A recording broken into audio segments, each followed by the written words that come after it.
Tapos, pwede ka po ng space for Caprice. Pwede ka po ng space for Caprice. Ay, wala namang pulis eh. Tutukan mo lang sila ng pulis. Ay, ng pulis.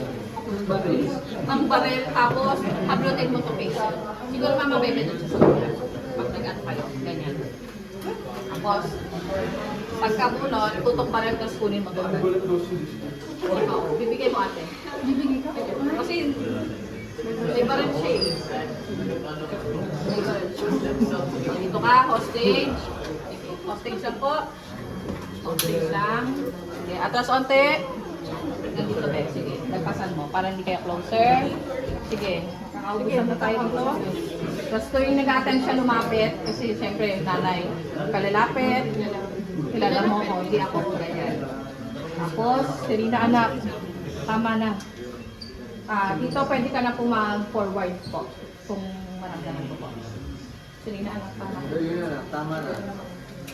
Walang tamang nangyari sa pamilya mo. Bakit ba kasi kailangan niyo pang bumalik sa buhay ko? Alam mo, matagal ko na pinag-dasal sa Diyos na magkaayusan tayo. Saan tayo? Matagal ko na pinag-dasal sa Diyos na may tuwid at ang dasal. Tapos, ganito mangyari. Habang ang nangyayari to, kapag kinuha na ni Serena si Angel, sa Marco, get ka ng phone, tawagan mo sina Adi, sabihin mo na umakyat kayo dito kasama mga polis. May hawak na Adi, may baril si Serena. Umakyat kayo dito. Kahit ano naman, hindi masyado malakas para hindi lang din sa later. So, tapos sina Adi, Direk Jo, sina Adi, Jacob, and Lee, darating kasama ng mga pulis.